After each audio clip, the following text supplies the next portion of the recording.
Hey everyone, it's Sujit. Today, we're going to talk about something that impacts every single one of us, every single day, our health. Now, when I say health, what's the first thing that comes to mind? For a lot of people, it's doctors, hospitals, maybe eating your vegetables or hitting the gym. And while those things are definitely important, they're only a small piece of a much, much bigger puzzle. The truth is, our health is a complex story written by dozens of different factors, many of which start long before we ever step into a doctor's office. These factors are what we call the determinants of health. It's a bit of a technical term, but all it really means is everything in our lives that influences our well-being, from the genes we inherit to the air we breathe, from our income level to the policies our governments create. It's a web of interconnected influences that shape our chances of living a long, healthy life. Thinking about health this way can be a real eye-opener, because it shows us that getting sick or staying well isn't just about luck or making the right choices. In this video, we're going to break down these determinants one by one. We'll explore how our biology, our behaviors, our social circles, our environment, and even our political systems all play a starring role in our personal health stories. My goal is to help you see your own health in a new light, to understand the forces at play, and to feel empowered with knowledge. Because when we understand the full picture, we can start to have more meaningful conversations about what it truly takes to build a healthier world for everyone. Let's get into it. Alright, let's start with the foundation, the blueprint we're all born with.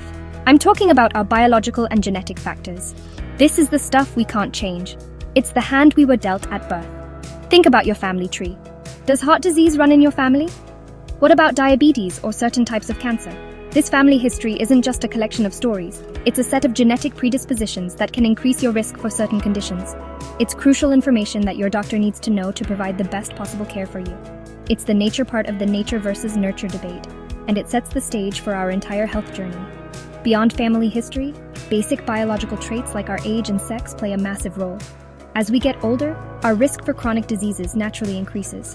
Our bodies change, our immune systems might not be as robust, and we become more susceptible to things like arthritis, osteoporosis, and cardiovascular issues. Similarly, biological sex influences our risk for different conditions. For example, certain autoimmune diseases are more common in women, while men might have a higher risk for specific types of heart disease at a younger age. These aren't social constructs. They are real biological differences that have a direct impact on our health outcomes and how we should approach preventive care. Then there are specific genetic disorders, which are conditions caused by abnormalities in our DNA. Things like cystic fibrosis, Huntington's disease, or sickle cell anemia are written directly into a person's genetic code. While some people might see this as a life sentence, it's more like a roadmap. Understanding these genetic factors doesn't mean we're doomed. It means we're informed. It allows for early screening, proactive management, and personalized medicine that can dramatically improve quality of life. Our biology is our starting point, not our destiny. Okay, so we've talked about the biological hand we're dealt. Now, let's talk about how we play that hand. This brings us to our health behaviors and lifestyle choices. These are the decisions we make every single day that have a profound and cumulative effect on our well-being. What you choose to put on your plate for breakfast, lunch, and dinner is a huge one. A diet rich in fruits, vegetables, and whole grains versus one high in processed foods, sugar, and unhealthy fats can be the difference between a healthy heart and a high risk of chronic disease. It's not about being perfect, but about the overall pattern of our choices. Physical activity is another cornerstone. Our bodies were designed to move. Regular exercise, whether it's lifting weights, going for a run, dancing, or even just taking a brisk walk, strengthens our muscles and bones, improves cardiovascular health, boosts our mood, and helps maintain a healthy weight. On the flip side, a sedentary lifestyle is a major risk factor for a whole host of problems, from obesity to type 2 diabetes. It's about finding something you enjoy and making it a consistent part of your routine. The same principle applies to habits like smoking and alcohol consumption. The evidence is overwhelming. Smoking is one of the single worst things you can do for your health, and excessive alcohol use can damage nearly every organ in your body. But it's not just about diet and exercise. What about sleep? We live in a hustle culture that often glorifies burning the midnight oil, but consistently skimping on sleep is a recipe for disaster. It impairs our cognitive function, weakens our immune system, and messes with our hormones, increasing the risk for chronic health issues. And we can't forget about other behaviors like practicing safe sex to prevent STIs or managing stress in healthy ways. These individual choices are incredibly powerful. They are the tools we have at our immediate disposal to actively build a healthier life, regardless of our genetic starting point. This next chapter is huge, and honestly, it's something we don't talk about enough when we discuss health. We're moving beyond the individual to look at the powerful influence of social and economic factors. Think about it. How can you focus on eating a healthy diet if you can't afford fresh groceries? Or if the only food available in your neighborhood is from a convenience store? Your income and your access to resources fundamentally shape the choices that are available to you. This is where we see that health isn't just about personal responsibility, it's also about opportunity. Education and employment are deeply intertwined with this. A better education often leads to a better job, which means a higher income, better health insurance, and safer working conditions.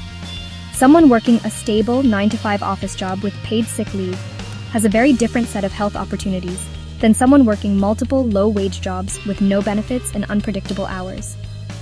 The chronic stress that comes from financial instability, job insecurity, and unsafe working environments can take a massive toll on both mental and physical health over time, leading to what we call a health gradient, where health outcomes improve with each step up the socioeconomic ladder. Finally, let's talk about our social fabric. Do you have a strong network of friends and family you can rely on? Social support is a powerful buffer against stress and is linked to better health outcomes and a longer life. Conversely, social isolation is a major risk factor for depression and other health problems, and we cannot ignore the devastating health impact of discrimination. Whether it's based on race, gender, sexual orientation, or disability, facing systemic prejudice creates chronic stress and barriers to accessing jobs, housing, and even respectful healthcare. This is the heart of the matter. Social inequality directly creates health inequality. Now let's zoom out and look at our surroundings. The physical environment, the world right outside your front door, has a surprisingly direct impact on your health. Let's start with the basics: the quality of the air you breathe and the water you drink. If you live in a city with high levels of pollution from traffic or industry, you're at a higher risk for respiratory problems like asthma and other chronic diseases. Similarly, living in a community with contaminated drinking water, like the crisis seen in Flint, Michigan, can have catastrophic, long-term health consequences for an entire population.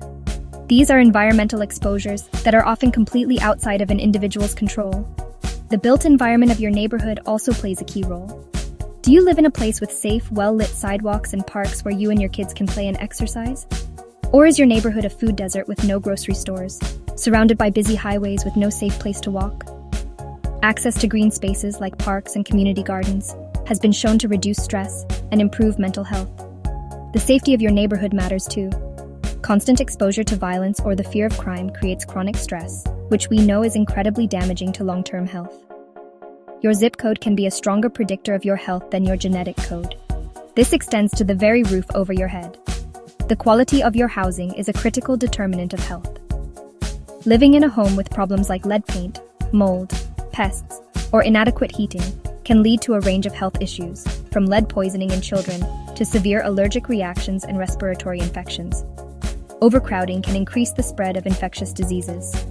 On a larger scale, the effects of climate change, like extreme heat waves, wildfires, and flooding, are creating new and serious environmental health threats that disproportionately affect the most vulnerable communities.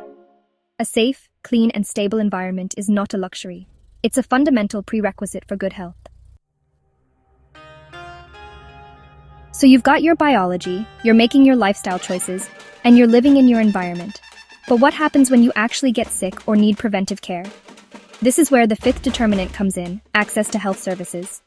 This might seem like the most obvious one, but its importance can't be overstated. Having access to high-quality healthcare means being able to see a doctor for a checkup, get your vaccines, screen for diseases like cancer, and receive timely treatment when something goes wrong. It's the safety net that catches us when we need it. But access is a more complicated word than it sounds. It's not just about whether there's a hospital in your town, it's also about affordability. Can you afford the health insurance premiums, the deductibles, and the copays? For millions of people, the fear of a massive medical bill prevents them from seeking care until a small problem becomes a full-blown emergency. This is why you see people with treatable conditions ending up in the ER, because they couldn't afford to see a primary care doctor earlier. The cost of care is a huge barrier that directly impacts health outcomes. Beyond cost, access also means availability and quality. Are there enough doctors, nurses, and specialists in your community? Or do you have to wait months for an appointment? Is the care you receive culturally competent and respectful? Do you have transportation to get to the clinic? For people in rural areas or those with disabilities, or those who don't speak the primary language, these can be massive hurdles. The difference between a healthcare system that is easy to navigate and one that is a confusing, expensive maze can be the difference between early detection and late-stage disease, between effective management and chronic suffering. Better access means better health, period. We've covered the personal, the social, and the environmental. For our final chapter, we're going to the very top: policy and governance. This might sound boring, but I promise you, it is one of the most powerful determinants of all. The laws, regulations, and policies enacted by our leaders at the local, state, and federal levels create the conditions that make it either easier or harder for all of us to be healthy. These policies shape every single other determinant we've talked about. They are the ultimate upstream factor that can cause ripples of good health or poor health across an entire population. Think about it. Tobacco laws that ban smoking in public places and increase taxes on cigarettes have been incredibly effective at reducing smoking rates. That's governance in action. Seatbelt laws and regulations that make cars safer have dramatically reduced traffic fatalities. Environmental regulations, like the Clean Air Act, set limits on pollution, directly protecting the respiratory health of millions. These aren't just random rules. They are deliberate public health interventions designed to create a healthier society by making the safe choice the easy choice. This applies to everything. Welfare programs and food assistance can reduce poverty and food insecurity, directly influencing the social and economic determinants. Policies that fund public transportation can improve access to jobs and healthcare. Zoning laws can encourage the development of grocery stores and parks in underserved neighborhoods. On the other hand, a lack of policy or bad policy can be just as impactful. Deregulating industries can lead to more pollution. Cutting funding for public health programs can leave communities vulnerable to disease outbreaks. The people we elect and the policies they create have a profound, direct, and lasting impact on our collective health. So we've journeyed through the entire landscape of what makes us healthy, from our DNA all the way up to our national policies. It's a lot to take in, I know. We've seen how our health is a product of our biology, our individual health behaviors, our social and economic standing, our physical environment, our access to health services, and the policies that govern our lives. It's this incredibly complex interplay of factors. If it helps you remember them, you can think of the mnemonic Big SHEP: biological individual behaviors. Governance, social, economic, health services, environment, and the P can also stand for psychosocial cultural factors, which are woven throughout. The main takeaway I want you to have from this video is that health is so much bigger than your personal choices. Yes, your choices matter immensely, but they are made within a context that is shaped by forces far beyond your individual control. Understanding this doesn't take away your personal responsibility. It adds a layer of compassion and perspective, both for yourself and for others. It helps us understand why different communities experience such vastly different health outcomes, and why simply telling people to make better choices is often not enough. I encourage you to take a moment and think about your own life and your own community through this lens. How have these determinants shaped your health story? What factors in your environment are helping you stay well, and what factors might be holding you back? By asking these questions, we can start to see the bigger picture. We can become better advocates for ourselves, for our families, and for our communities. Because creating a truly healthy society requires us to address all of these determinants together. Thanks so much for watching. Stay curious, and I'll see you in the next video.